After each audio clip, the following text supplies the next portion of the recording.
दोस्तों, आज की कहानी एक साधारण कॉलेज प्रोफेसर की जो अपनी पत्नी को जेल से बाहर निकालने के लिए अपने पूरे जीवन को दांव पर लगा देता है।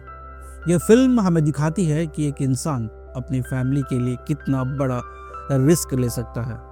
फिल्म की शुरुआत पीटर्सबर्ग में एक सामान्य खुशहाल परिवार से होती है।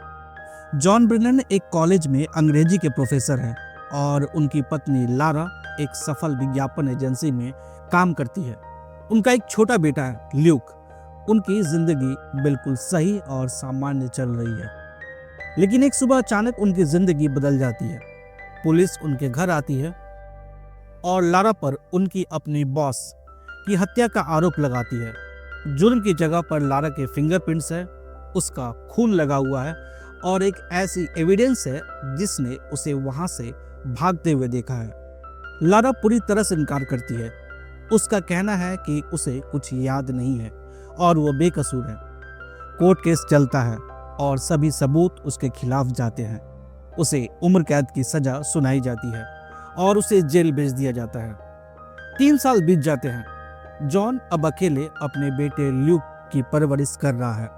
वो हर हफ्ते लारा से मिलने जेल जाता है, लेकिन लारा की हालत बहुत खराब है। वह निराशा में डूबी हुई है और आत्महत्या का भी प्रयास कर चुकी है। एक दिन जब जॉन उससे मिलने जाता है तो लारा उससे कहती है कि वह अब उसे और ल्यूक को नहीं देख सकती क्योंकि यह दर्द अब बर्दाश्त से बाहर है। वह उसे छोड़ने के लिए कहती है। इसी पल जॉन एक ऐसा फैसला लेता है जो उसकी पूरी जिंदगी को बदल देता है। वह यह तय करता है कि वह कानून के रास्ते से हार नहीं मानेगा। अगर सिस्टम उसकी पत्नी को न्याय नहीं दे सकता है तो वो खुद उसे उस जेल से आजाद करवाएगा। वो लारा को जेल से भगाने की योजना बनाना शुरू कर देता है। जॉन एक शांत किताबी कीड़ा इंसान है। उसे भगोड़े बनने या जेल तोड़ने का कोई अनुभव नहीं है, इसीलिए वह रिसर्च करना शुरू करता है। वह जेल की हर छोटी बड़ी डिटेल, गार्ड्स की ड्यूटी, कैमरे, सिक्योरिटी सिस्टम के बारे में जानकारी जुटाता है। उसकी रिसर्च के दौरान उसकी मुलाकात एक डेमोन पेंटिंगन नाम के शख्स से होती है जो कई साल पहले जेल से फरार हो चुका है। डेमोन उसे कुछ जरूरी सबक सिखाता है। योजना बनाना बंद करो और करना शुरू करो। सिर्फ किताबें पढ़ने से कुछ नहीं होगा। हर चीज को टेस्ट रन लो। गाड़ी चलाना, लोकेशन देखना, हर चीज का अभ्यास करो। एग्जिट के बाद का प्लान सबसे जरूरी है। जेल से निकलना एक चीज है, लेकिन पकड़े बिना दूर भागना सबसे मुश्किल काम है। उसे नए पासपोर्ट, पहचान और पैसों की जरूरत होगी। जॉन इन सलाह को गंभीरता से लेता है। वह एक नकली पहचान बनाने के लिए अपने क्रेडिट कार्ड और सेविंग से पैसे निकालना शुरू कर देता है। वह अपने घर में एक छिपा हुआ कमरा तैयार करता है जहां वो जरूरी सामान, नकदी और हथियार रखता है। वो जेल के बाहर इलाके का चक्कर लगाता है, एम्बुलेंस और पुलिस वैन के रूट का पता लगाता है।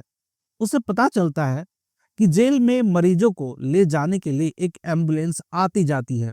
उसकी योजना बनती है किसी तरह लारा को उस एम्बुलेंस में बैठाकर भगाया जाए। इसी दौरान एक नया मोड़ आता है। लारा के केस का एक नया सबूत मिलता है। मर्डर के वक्त की एक ब्लरी सी सीसीटीवी फुटेज जिसमें शक की नजर से एक औरत भागती हुई दिखाई दे रही है। यह सबूत लारा को बरी करवा सकता है, लेकिन दुर्भाग्य से वकील जॉन को बताता है कि अपील की प्रक्रिया में भी और सालों लग सकते हैं और लारा अब और इंतजार नहीं कर सकती। ये बात जॉन के दिमाग में उसकी योजना को और पुख्ता कर देती है। जॉन का एकमात्र सहारा उसका भाई और उसकी गर्लफ्रेंड निकी है, लेकिन वह उन्हें भी अपनी योजना के बारे में नहीं बताता। उस पर पुलिस की नजर है, खासकर एक डिटेक्टिव की जिसे शक है कि जॉन कुछ गलत करने वाला है। दोस्तों, जिस दिन लारा को जेल शिफ्ट किया जा रहा था उससे पहले इनका मेडिकल होता है। तो जो एम्बुलेंस थी हॉस्पिटल की, जॉन उसका कई दिन से पीछा करता है, उसका टाइमिंग नोट करता है। जब लारा का मेडिकल का रिपोर्ट आने वाला था तो ये चुपके से जा करके उसके ओरिजिनल रिपोर्ट को निकाल करके एक दूसरी रिपोर्ट डाल देता है। अब इससे होता यह है कि लारा को दूसरे जेल में शिफ्ट करने के बजाय उसे हॉस्पिटल लेकर जाया जाता है। उसी एम्बुलेंस में एम्बुलेंस जब हॉस्पिटल पहुंच जाता है तो ये डॉक्टर के लुक में इसके अंदर चला जाता है। इसके पास एक बंदूक थी जिसके सहारे उस एम्बुलेंस के अंदर पुलिस वालों को हाथ पैर बांध करके लारा को वहां से लेके चला जाता है। और तब पहली बार लारा को पता चलता है कि जॉन उसे जेल से भगाने वाला है।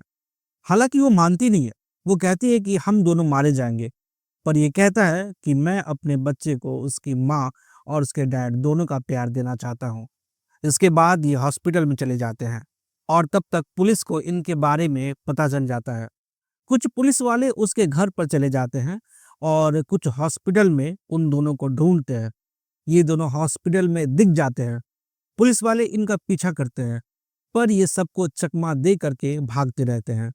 वहां से फिर वो रेलवे स्टेशन चले जाते हैं और वहां से फिर वो एक कार लेते हैं। जॉन कार को बहुत तेज भगा रहा था, पर उसके हाथ से समय निकला जा रहा था। उनका बेटा ल्यूक उनके साथ नहीं था। उसे जॉन ने अपने एक फ्रेंड के पास छोड़ रखा था। ये वहां जाता है, पर ल्यूक वहां पर नहीं था। वो वहां से किसी जू में चला गया था। इसके बाद जॉन अपनी गाड़ी को जू की तरफ लेके जाता है, पर उसको इन सब से बचने का टाइम बस 35 मिनट का था, जो कि खत्म होने जा रहा था। अब बस 2 मिनट बचे हुए थे। उसे एयरपोर्ट पर जाना था, तो वो लारा को कहता है कि हम अपने बेटे को बाद में लेकर के जाएंगे। वो अपने दादा दादी के घर पहुंच जाएगा, पर लारा नहीं मानती। इधर पुलिस को उसके घर से भागने का सारा प्लान मिल जाता है। वो जॉन के माता पिता को पुलिस स्टेशन ला करके पूछताछ करते हैं कि वो कहाँ जा रहा है, पर वो कहते हैं कि हमें नहीं पता, और उन्हें सच में नहीं पता था। इधर पुलिस सड़कों पर भी उसे हर तरफ खोज रही थी। लारा के नहीं मानने के बाद वो अपने बेटे को लेने के लिए जू चला जाता है और उसे भी वहां अपने साथ ले लेता है। पुलिस जॉन और लारा को ढूंढ रही है, लेकिन वो तीनों एक सामान्य परिवार की तरह नए पासपोर्ट के साथ इमिग्रेशन ऑफिसर के सामने पेश होते हैं। ऑफिसर उनके दस्तावेज को चेक करता है।